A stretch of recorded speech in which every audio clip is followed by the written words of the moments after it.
Hey, what's going on? It's your boy BT, and I came here to talk some boxing with the thousands of True School Sports subscribers. What's going on, guys? Now, this is something new I'm going to be doing on the channel, so um, this will be periodically. I'll be doing this. I watch a lot of, I watch boxing.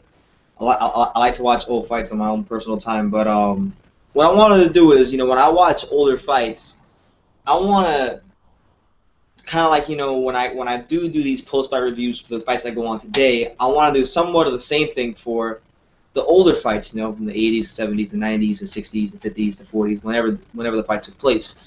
And I wanted to break them down and just really dissect them. So I'm going to be doing this on the channel. You're going to be seeing me talking about older fights from probably before I was even born, because we do have access to a lot of fights on YouTube. So whatever is on YouTube and I can watch, I'll be definitely doing videos on them. So if you guys have any fights you want me to watch and take notes on and break down in this kind of form, if you like this video I'm about to do, just leave in the comments down below. But the first fight, classical fight review that I'm gonna do is gonna be probably the definitive fight as far as Mexico versus Puerto Rico in boxing, the biggest rivalry in boxing. This fight right here is the definitive classic, the definitive, in the eyes of many, best fight of that whole series, that whole rivalry, and that is the 1981 bout with Salvador Sanchez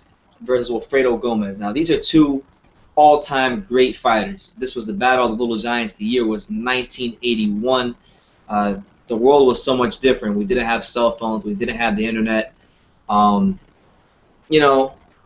in the Gang's Celebration was near the top of the charts, and Donkey Kong had just came out at the arcade for the first time. So 1981 was a very, very different time for the world in America, and it was a great time for boxing, particularly for these two little giants. So I'm going to set the stage of what took place before this fight and why this fight was so big.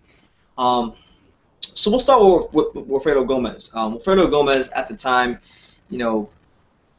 was one of the hardest punchers pound for pound in boxing. You could argue he might have been the hardest puncher pound for pound in boxing at that particular time. Now, building up to his fight with Salvador Sanchez, he scored a fifth-round TKO over Derek Holmes in August of 1980. Now, Derek Holmes was a guy who KO'd Gomez in the amateurs. He knocked out Wilfredo Gomez in the amateurs. So, yes, the amateur ranks and the pro ranks are different, but that, to me, was a huge win for Gomez in what was a magical run, I believe, when he was fighting at 122. That was big for his confidence going into that fight with Salvador Sanchez. Now, following the Derek Holmes fight, or before the Derek Holmes fight, I should say, the biggest win of his career to that point, he had fought Carlos Zarate, a really good Mexican fighter at that particular time. He was probably the best Mexican boxer since Ruben Olivares, who, as you guys, most of you might know Ruben Olivares. He's most famous for fighting Alexis Arguello, who in those weight classes is a freaking legend in boxing, period. Zarate at the time, was definitely a tough fighter, definitely someone that was great to have on your resume. So by the time these two guys fought each other in 1981, their combined record, it was ridiculous. Their combined record, they were just, Sanchez and Gomez, their combined record was 73 wins, 0 losses, 1 draw, with 72 KOs. That's impressive, and it really goes to show you the kind of level these guys are punching at that particular time in their careers. Now, with reference to Wilfredo Gomez, when he did fight Carlos Zarate, that was his 6th title defense. That was Wilfredo's 6th title defense. And like I said, he's probably the best boxer at that time since Ruben Olivares. So, with that being said, he was a little bit more older than Salvador Sanchez as far as age, but the experience was just about even. As you guys know, a lot of these Mexican fighters, they turn pro early, and they're able to, get in a lot of fights, kind of like we see with Canelo now. Canelo's like 27 or whatever he is. He's at least 6 years younger than GGG, but he has more fights in GGG because in Mexico they turn pro earlier. They don't have this. They don't quite have the amateur program that Cuba or Russia or even America has. So they have to kind of learn on the job. So that being said, as Sanchez and Gomez are about to fight, keep in mind Wilfredo Gomez at that particular time is probably the most destructive force in boxing. The guy had knocked out, like, I believe it was, well, I forgot how many fighters it was, but he knocked out so many fighters. He had a ridiculous KO streak that, the same way we marvel at Triple G's KO streak is the same exact way we would marvel at the knockout streak of Wilfredo Gomez. But in this fight, he was the guy moving up in weight. A lot of times we talk about guys moving up in weight. He was the one moving up to 126 from 122, I believe. Let me make sure I'm correct in saying that. He moved up to 126 from 122 to fight Salvador Sanchez. Now, Salvador Sanchez, was the bigger guy. Salvador Sanchez was definitely the longer guy, the more lanky guy. When you watch these two in the ring, Salvador Sanchez, in comparison to Gomez, has kind of like that Tommy Hearnsville. Very skinny, wiry, strong. He'll keep you at the end of that jab, and he was able to do that pretty well against just about everybody he fought. So with that being said, if this fight would have happened in the social media age, this would have been, huge because both these guys undefeated, both these guys in their primes, both these guys delivering vicious knockout after vicious knockout after vicious knockout with fan-friendly styles, and like I said, they're fighting. They fight for the two biggest fan bases in boxing, Puerto Rico, Mexico. So with that being said, as far as coming into this fight, Wilfredo Gomez was 25 years old. This was going to be his 34th fight of his professional career, but he had the advantage of amateur experience because he did represent Puerto Rico in the Olympics. He had a 96-3 amateur record, and the guy was a seasoned fighter all around. At 122, moving up at 126 to take on the biggest and baddest man at 126 in a very young Salvador Sanchez. Salvador Sanchez, age 22, coming into that fight. This was going to be his 43rd professional fight against the most destructive puncher he had seen at this point in his career, and probably at any point in his career. So, Gomez, like I said, I talked about the KO streak earlier. Gomez had 32 straight knockouts coming into this fight with Salvador Sanchez. He's 32-0-1 coming into this fight. Gomez was actually a 2-1 betting favorite. So Sanchez, believe it or not, even though this is natural weight, you would be led to believe that he would be the favorite in this fight. He wasn't actually. Gomez was on such a KO streak that he was a slight favorite in this fight. And yeah, man. And as far as Salvador Sanchez, he died very young in a tragic car accident, I believe it was. And this guy, to me, when we talk about the great featherweights, is easily top 5 to 6, just based on the two guys he was able to beat before he even turned 24 years old, which was being he would go on in this fight to beat Gomez by knockout, and he also went on to beat a young, but still it was Azuma Nelson. Azuma Nelson went on to be a good champion himself. I mentioned Azuma Nelson. I mentioned that Sanchez passed away at age 23, so very young when he passed away. Now, as far as the dimensions for this fight, Gomez was the shorter guy, like I said. He was 5'5" with a 66.5-inch reach, which, in comparison to Sanchez, Sanchez was coming in at 5'6" with a 68-inch reach. So Gomez, his whole plan of attack was he had to get on the inside and he had to get past the very long, very sharp, very precise jab of Salvador Sanchez. And if he could do that, if he could get past the jab, that this fight was his to win.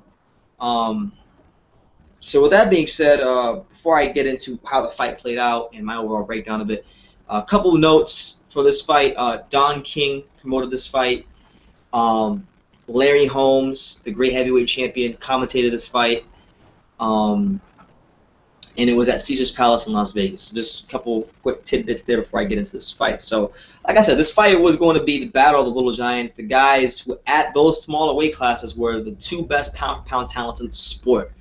This kind of fight now is the kind of fight that would easily get a couple million views, whether it be on HBO or Showtime or PBC or whatever the case may be. It's one of those kind of fights, one of those once-in-a-generation type fights. And like I said, if you haven't watched this fight before, I highly advise you do. It's, like I said, in the rivalry of Puerto Rico versus Mexico, of all the fights I have seen, and keep in mind I still got quite a bit of Puerto Rico versus Mexico fights to watch, but this is the best fight in that series that I've seen, and it's probably one of the top 5 best fights I've ever watched. So go check it out if you haven't already. But another note that is that Puerto Rican boxing great and the youngest champion in boxing history, Wilfredo Benitez, was also in attendance for that fight. Now, leading up to the fight, as we're going into the fight, so Salvador Sanchez and Wilfredo Gomez, they both come into the ring. Wilfredo Gomez is coming out to salsa, merengue music of his Puerto Rican heritage. Salvador Sanchez is coming in to the ring with his mariachi music, and the mariachi band was on the side of the ring with the sombreros. So as they're in the ring and as we're getting ready for the introductions, we get a confusion of cornermen as the ref's trying to call the cornermen to the ring. There's a confusion of who's supposed to come to the center of the ring and address themselves as the cornermen for each corner, and it delays the fight a little bit, delays the introductions a little bit. And what happens in the midst of that is you have the Puerto Rican music of Wilfredo Gomez and the salsa and the merengue on one side, and then you have the very loud, very vibrant, colorful mariachi music of Salvador Sanchez and his heritage and the Mexican heritage playing on the other side, and it becomes like this 2 to 3 minute just barrage of Hispanic, Latin American music, and it's like a battle of the bands ensues, and you hear Puerto Rican music on the side and Mexican music on the other side. So I found that interesting. Leading up to the fight, it was pretty funny. Then you have Don King in the middle of the boxing ring, just like smiling, just looking around. So it was quite the scene at Caesar's Palace leading up to this fight. So as the fight starts, we'll start with round 1. Round 1 was for Salvador Sanchez everything you could have wanted. I mentioned that Gomez was the shorter fighter in this fight. Definitely, you could argue he was the harder puncher, but he was a shorter guy. He was the guy that it was his job to work his way on the inside, and he's trying to do that. He's definitely trying to slip in and get under some shots, but the jab of Salvador Sanchez, he's just pecking him and pecking him and pecking him, and he's landing that jab at will. And for the first time in Wilfredo Gomez's career, really, he's disoriented, he's confused, and he doesn't necessarily know what to do. And eventually in that round, in that particular round, he gets knocked to the canvas. Salvador Sanchez knocks him to the canvas, hits him with a barrage of shots, and then eventually, you see him landing sharp punch after sharp punch after sharp punch.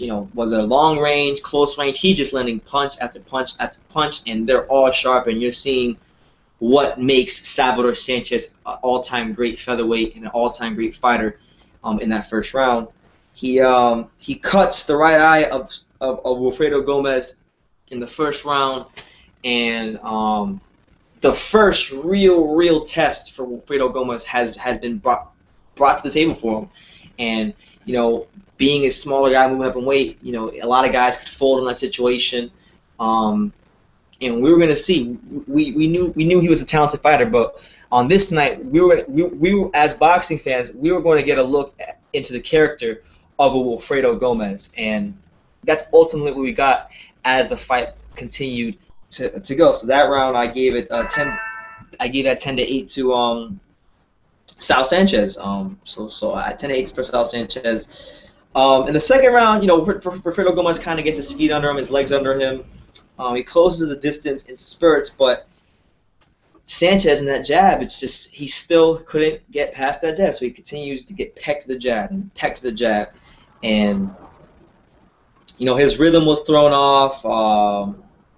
Sal Sanchez, with his jab and working off of that jab, was able to outwork Gomez in that second round, and the jab had been established very clearly in the first 2 rounds. When you talk about establishing a jab in boxing, I think the first rounds of this fight are a great example of what establishing a jab looks like. So Sal Sanchez did a great job of that, being the bigger guy with the longer reach as natural weight, really imposing himself on a guy that you don't really want to see on the inside in Gomez. So, the question adversity had been brought to the table for Wilfredo Gomez, and he had to really answer. You're already down 2-0, the first one being a 10-8 round for Sal Sanchez to the knockdown. It was really, the onus was on him to really just stick to his game plan and just keep coming. So in the third round, he probably has the most success he's had at that point in the fight in comparison to the first 2 rounds. Gomez closes the distance, lands some sharp punches. What I would say about Gomez, the most impressive thing in those first 2 rounds is that, or first 3 rounds I should say, is when you get pecked with the jab as much as he did in those first 2 rounds, you get hit with a straight right plenty of times. The knockdown that he did suffer in the first round was not from a long range straight right hand from Salvador Sanchez, but rather a very short, very sharp, very crisp punch that, and I believe it was, I'm going to say it was a right hook or a left, I don't know, it was a short right hand, I believe, that sent him to the canvas. And credit to him, he stayed with his game plan, which was to keep the pressure on Salvador Sanchez, and use an efficient work rate, was getting into some good exchanges.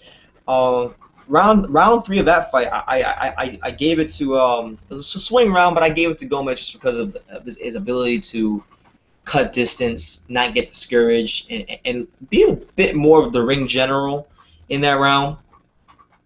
And yeah, that's what it was. So round 3 was a really good round. Now round 4, after Gomez responds very well, he's going back to his corner. He's probably saying, okay, this guy has hit me with his best shots.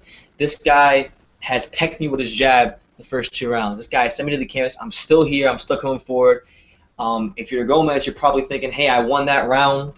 The fight's, the first one being a 10-8 round, but you've won 1 of the 3 rounds, so you're feeling really confident. And when you're a guy who's knocked out 30 plus opponents in a row, you're believing in your power that eventually you'll find that one shot and you'll break this guy down. And so the psyche of a Gomez has to be very high, and the confidence has to be very high going into round 4. And in round 4, let me tell you something. If you're someone who appreciates the nuances of boxing, range control, distance, how to slip punches, when to use a counter, then round 4 was a flat-out treat from Salvador Sanchez. The way he was able to change the rhythm of his jab, where he was throwing it from, and the counters he was landing, it was just an exceptional display of the sweet science in that round. So like I said, he changed rhythm constantly in that fight, whether it was circling him, slipping out of the corners when Gomez tried to cut him off, cut the ring off. He just did a good job of staying in the middle of the ring and just keeping that jab out there. There was 2 really good counter rights he landed while he was in the middle of the ring, and the kind of counter right hands he landed in those rounds were the kind of counter right hands you can only land if you have an understanding of distance and if you slip to the if you slip to the left, you come over the top of the right. He understood that very well, which is why I think he had those pound for pound skills. He had those all-time great skills. Salvador Sanchez being one of the best Mexican fighters ever. So in round 4, he lands 2 very flush counter right hands, and they're the kind of counters that if you're a Gomez, you just had your best round of the fight in round 3. round 1 and 2, you're thinking you took his best shots, and you have a round like that, you know, it'd be very easy to get discouraged. And credit to him, he didn't get discouraged all night. It even looked like in that round that his punches had began to run out of steam, and because he did close distance very well in that round in spurts, and he did hit Sanchez with some good punches, but he wasn't able. It didn't appear that they had any effect on Sanchez in that particular round. It looked like that Gomez was a dead man walking, and he had every reason to get discouraged. Any normal fighter, any regular fighter would have got discouraged after that round, but this is not any regular fighter. This is Wilfredo Gomez talking about. And credit to him, man. He was in there, staying there with an all-time beat like Sanchez, and just keep coming and keep coming and keep coming. So round 4, he gets dominated.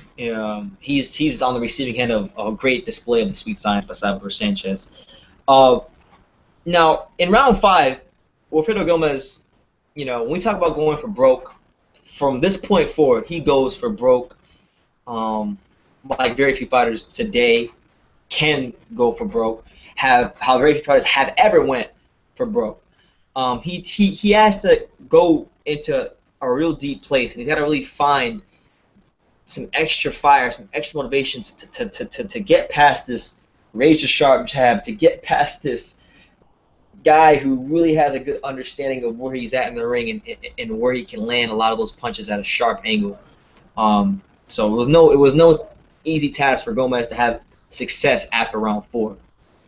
So round 5, Gomez did something great.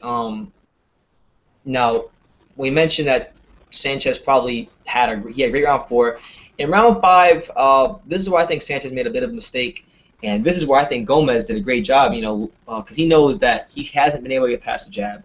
He knows that he's been getting hit with counter rights as he's moving, whether he circles to his right or he circles to his left. So he made an adjustment at this point in the fight, and he says, you know what, I'm going to fight this dude while I'm in the corner. And he was able to smother Salvador Sanchez into these exchanges, and he lured, in the process, was luring Salvador Sanchez into exchanges while in the corner, which for Gomez boded very well, because Sanchez wasn't able to get full extension on his punches, and he was able to finally land some sharp punches, finally begin to inflict some of that power, and hit him with some of those toma punches, as Puerto Ricans would say. But you know, that was just an incredible way to respond. And like I know we talk about in boxing, you know, a lot of the times it's not whether you win or lose, but it's how you fight, and what kind of moments you leave the fans. And it was that round 5 by Wilfredo Gomez, like win or lose. If you're watching the fight at that point and you really understand boxing, in that round, after he had just been thoroughly dominated for 3 out of the 4 rounds, this is a guy who has never really been dominated at all in his career, had been the poster child for being a destructive force in boxing. For him to get dominated the way he was in the first quarter of that fight, and then dig deep and respond against a fighter like Salvador Sanchez, whether he won or lost that fight, you know, to me, that solidifies him as an all-time great, because not every fighter, regardless of their skill set, has the character to be in a fight where they're fighting a guy like Sanchez, who's bigger than them, who's fighting at their natural weight, who, like them, is undefeated, like them, you know, is just dominating the fight. And then, you know, he's able to make an adjustment, and when the opportunity came to take advantage within that adjustment, he did, and he responded like a champion. So I gave Gomez that round. At this point in the fight, that's round 5. I have I've given 3 rounds to Salvador Sanchez. I gave him 2 to Gomez. Salvador gets an extra point though because of the knockdown. So really, in reality, he's up 4-2. But so round 6 comes around, and this is where Gomez really begins to, you know, make this fight an even one. And in round 6, you know, he neutralizes Sanchez with sharp punches. He begins to increase the volume, which is crazy because if you're watching the fight, his right eye looks like a baseball, and he's been getting pecked with the jab all night. He get hit with counter right, like I said earlier, and you know, he's able to not just have success against Sanchez in little spurts, but he's able to dig real deep and increase his work rate and begin to inflict some of that Puerto Rican power on Salvador Sanchez. And you know, within this round right here, we see the tide begin to turn. And if you're Gomez and you're someone who was cheering for Gomez, you gotta feel confident because this guy is now he's in the fight. And he's not some sort of dead man walking, and you can take solace in that, and he can take solace in that moving into round 7. So at this point in time, I have it, you know, it's just 7 rounds have passed, so I have it 4-3 for Sanchez. Yeah, 4-3 for Sanchez, and then oh, this is round 6. No, this is round 6. So I have it 3-3. Actually 3-3 for Sanchez, but it's 3-3. Oh, it's 3-3 tied up, but it's 1 more point for Sanchez because of the 10-8 round in the first round due to the knockdown. So now we go into round 7. That was round 6.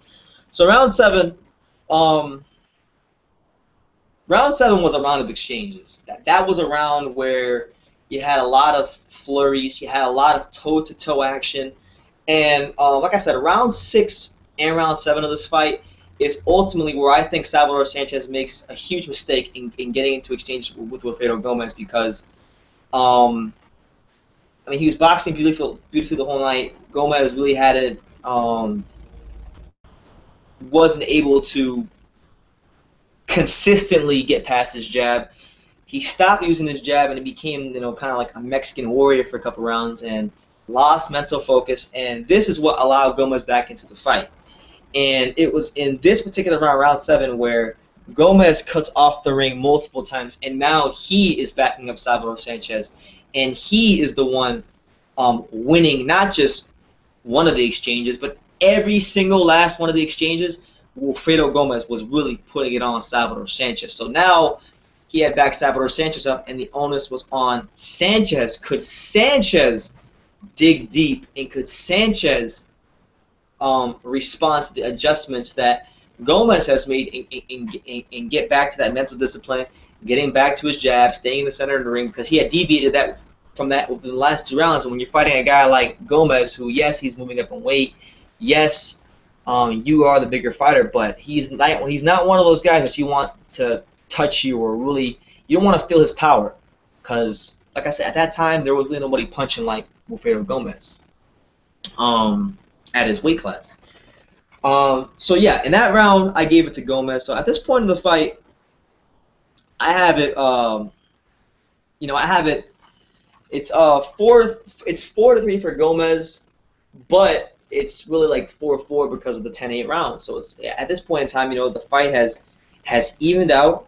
You know, now it's really about who can find the other person's weakness, who can adjust to the other person's adjustment. Well, who can find the first chink in the armor? That we had gotten to that point in the fight because if you're Wilfredo Gomez, you had figured, you know, you had taken the best of Salvador Sanchez, and if you're Salvador Sanchez, you had figured that I'm about to take the best shot that I'm about to get from Wilfredo Gomez, and the fight at this point is very even, and then round 8 comes along, and in round 8. This is when I believe Salvador Sanchez realized that in the last 2 rounds he had lost focus. He begins to invest to the body, hits him with jabs upstairs, hooks to the body, jabs to the stomach. You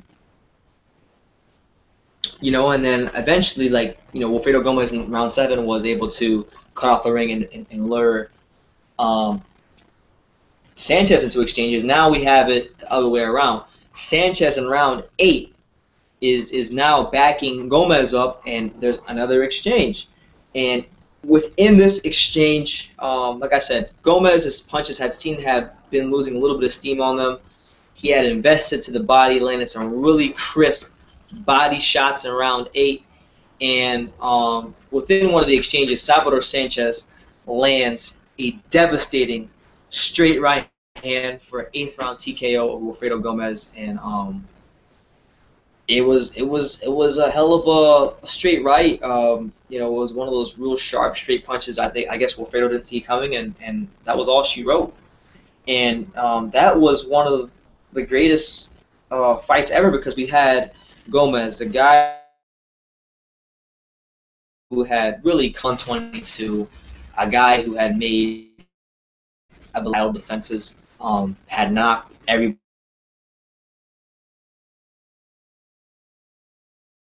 had the fighter at 122, and he understood that the biggest fight for him was at 126 against a guy in Salvador Sanchez who, yes, he was young, but had a lot of experience. Um, and he wanted to test himself, and he had tested himself, and regardless if he got knocked out or not, the fact that he was able to take what Sanchez brought to him those first 2 rounds, and not just keep coming, but to keep coming and have loads of success throughout the course of the fight, to me, even in defeat, that validated Gomez as an all-time great, and as arguably maybe the greatest Puerto Rican fighter of all time. That might have validated his status amongst the Puerto Rican boxing greats as much as his 11 title defenses, honestly, because anybody who understands boxing, who knows history of it, who knows how great Salvador Sanchez was when he was fighting, to do what he did in the ring against a fighter of that caliber that night, regardless of the loss, it says a lot about who he was as a fighter. And for Salvador Sanchez to be a guy that was fighting such a destructive puncher, to be in a position where the tide is turning and to be able to find that one chink in the armor and finally get that shot, take it full advantage of it, and put him to sleep, or not put him to sleep. The TKO was a vicious TKO, but it just says a lot about Sanchez. And for these guys, it's one of those fights where you're never gonna see. It's rare that you get fights that great or even half that great in boxing. It's probably, in my opinion, and obviously I have a lot more boxing to watch, but I think I can take a lot of solace in that being one of the top 15 to 20 best fights in boxing history. Just for what it means for the landscape of boxing, the Mexico versus Puerto Rico boxing rivalry, which has taken on a life of its own. It's probably the definitive best fight in that series, in the opinion of many. The kind of pride that Wilfredo Gomez brings to Puerto Rican boxing fans, that's not to be taken lightly. With the performance he had in this fight. For Salvador Sanchez, although he died tragically in a car accident at age 23, we had gotten a glimpse into what was about to be. The guy could have went down as arguably, the best featherweight ever. There are some people that do believe that maybe Salvador Sanchez could have been the best featherweight ever. And honestly, to have the amount of fights he had, 45 fights. Yes, they're not all against great fighters, but still. To have 40 or 45 wins before even being, 24 years old, it says a lot about him. To beat a guy like the great Wilfredo Gomez, a guy who had knocked out 32 straight men going into his fight with Sanchez, that's not to be taken lightly. And for him to beat him, was a lot. Now, post-fight, Salvador Sanchez, admitted that he definitely felt the punching power of Wilfredo Gomez, and he felt the power of Wilfredo Gomez, but he said that he wasn't able. The only reason that he was able to stay in the fight was because that Wilfredo Gomez, while he was landing good, hard, effective punches, he wasn't able to land one of those on Salvador Sanchez's chin. So, that was what he said in the post-fight. Larry Holmes, in the post-fight, who commentated this fight, said that it was he had never seen anything like this fight before in his years of boxing. So it's one of those fights that definitely lived up. It had everything you wanted. It had two undefeated fighters in their primes, hard punchers. It had nationalistic pride with Puerto Rican merengue bands and mariachi bands getting into a battle of the bands before the introduction started. It had a rambunctious crowd at Caesar's Palace in Las Vegas, and it's just one of those fights, man, where from beginning to end, there's really it's just really a treat to watch. So if you haven't watched this fight, it's definitely a must for any true boxing fan, and it's one of those you can watch over and over again because of all the little. If you're really someone who appreciates the little nuances of boxing and adjustments and foot placement and range control and just things of that nature, then this is a fight that you're going to love, because those two had it all in that fight. They did it all. And for me, when I talk about the great Puerto Rican fighters, for me it's always, I would say Wilfredo Gomez has to be in your top three. A lot of Puerto Rican, especially the older Puerto Rican boxing fans, would say that Wilfredo Gomez is either number 1 or 2, behind Wilfred Benitez. I'd probably put him at number 2 behind Benitez. I think just what Benitez was able to do is being the youngest champion in the history of boxing. That speaks for itself. But Gomez, they're interchangeable to me. You could go either one. Then you have the likes of Cotto and Felix Trinidad and guys of that nature. So, he established himself as an all-time great in that fight. Salvador Sanchez, it sucks that he died so young, because he looked like he was on his way to becoming maybe a top, 3 featherweight of all time, maybe the best featherweight of all time, maybe even a top 25 fighter of all time. He had that much talent, and you see it. You could definitely see it in that fight. So, that's my review for this fight. Salvador Sanchez over the 8th round TKO over Wilfredo Gomez, 1981 at Caesar's Palace. Definitely a classic. Yeah, man. Let me know what you guys thought about this review and any other fights you want to see me do reviews on. I do have a list of fights I'm going to be watching, so I have to. I'll tell you guys some of the fights I have to watch, because I made a post about it on Facebook a couple weeks ago. I have to watch a lot of the Trinidad fights, like Trinidad versus De La Hoya, Trinidad versus Hopkins, Trinidad versus pretty much any one of the big Trinidad fights. A lot of people wanted to see me do reviews on those, and Mayweather Emmanuel Gus is another one I have to watch. A couple ones that I want to do personally for myself are Roman Gonzalez and Juan Francisco Estrada.